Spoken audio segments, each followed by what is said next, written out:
Question everything, for the truth should not be televised. And that's for sure. So with that, we talk about reparations and they always just try to say about slavery. But there have been many things before slavery, with the wars that led up to slavery, through the invasions of our lands as Aboriginal Negroes of America. And then there have been many things after slavery when it comes to the many different things that we had to endure, even till now in 2024.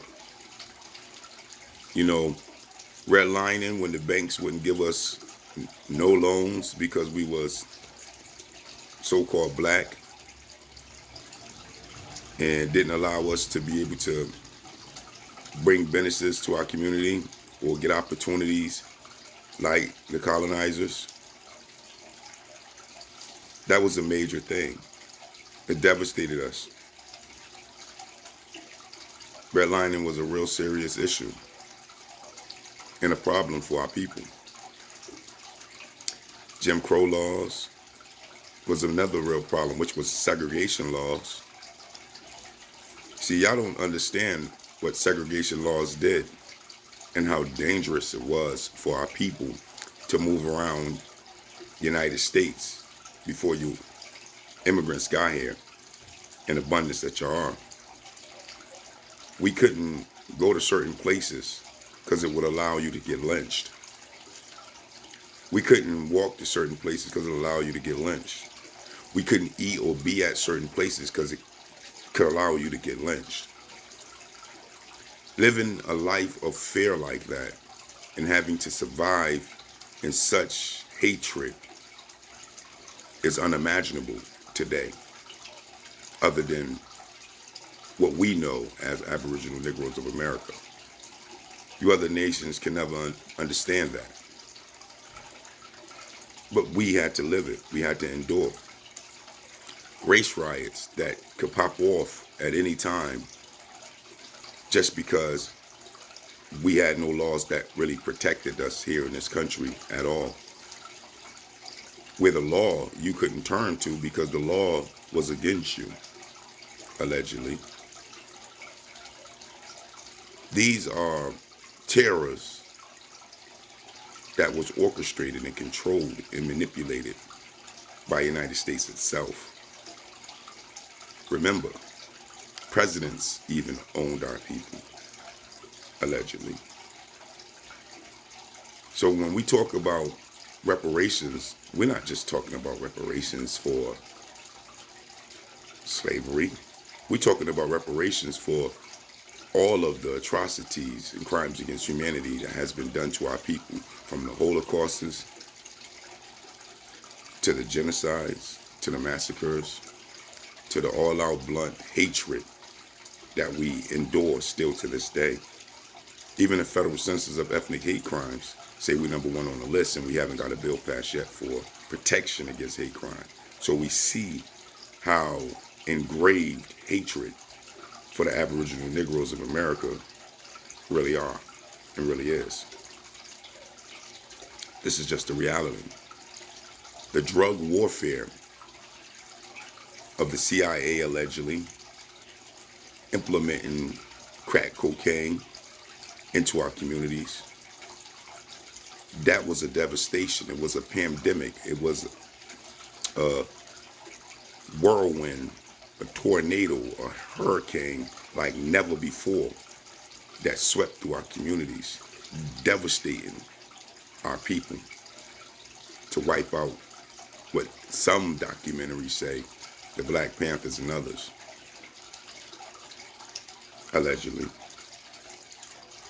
It brought destruction that we're still trying to regroup from to this day in 2024, which we need lawsuits on all of this stuff. Because at the end of the day, we can prove that these things was done. Even Rick Ross, Freeway Rick Ross, not the rapper, but the Los Angeles ex-drug dealer who worked hand to foot with law enforcement to flood LA with drugs, allegedly.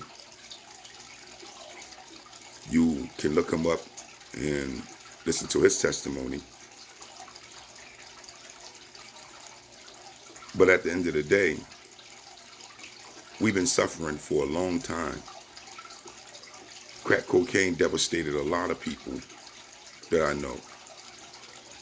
I was a child. So for me to say I know, then that means I'm talking about children whose whole lives was turned upside down, whose whole lives was going in a certain set course, and then crack came out of nowhere and derailed their whole reality and dreams. And in turn, this system didn't turn around and say that it was a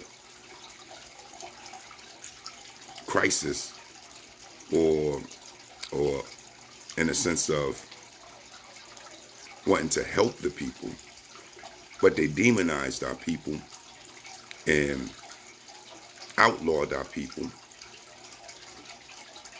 putting us in a position where they made it seem as if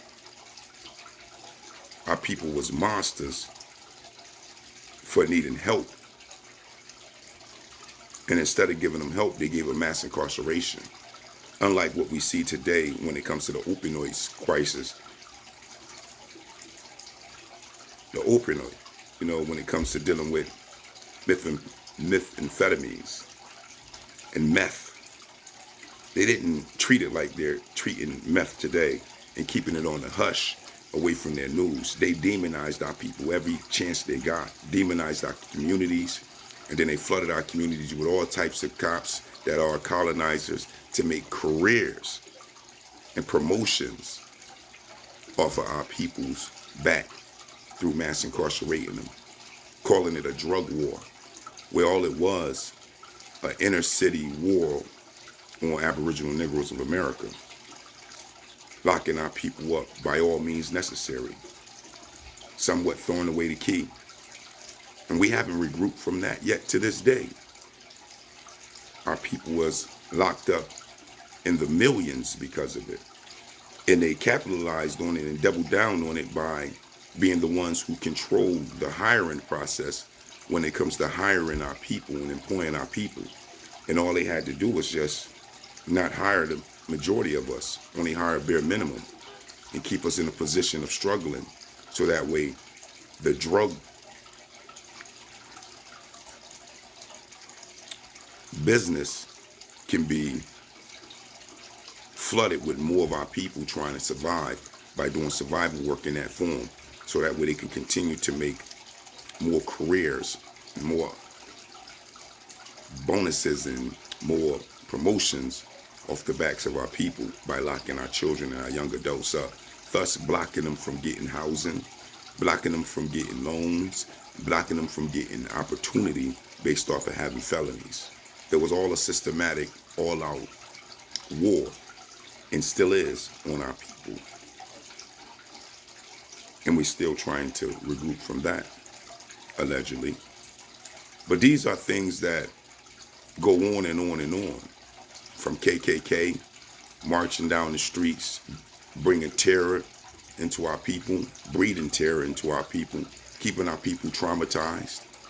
Even to this day, they got an organization right now where they can sit and be an establishment that came out of terror and was a terroristic organization for the Aboriginal Negroes of America, but yet still they exist right now as we speak in 2024. These are the realities of what reparations supposed to bring reparative justice to, by giving us land and money to separate ourselves from the inheritors of our suffering and our oppression, so that we can regroup and heal ourselves through the trauma that we've been through, instead of being trauma bonded together and enduring and continuously enduring hatred all around us as the Aboriginal Negroes of America.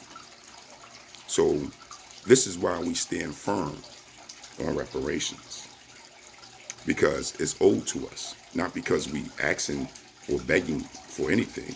We never got no type of handouts from this country, not all. And with that, I just don't get it. I just don't understand it. But that is the question. You let me know. Praise, praise.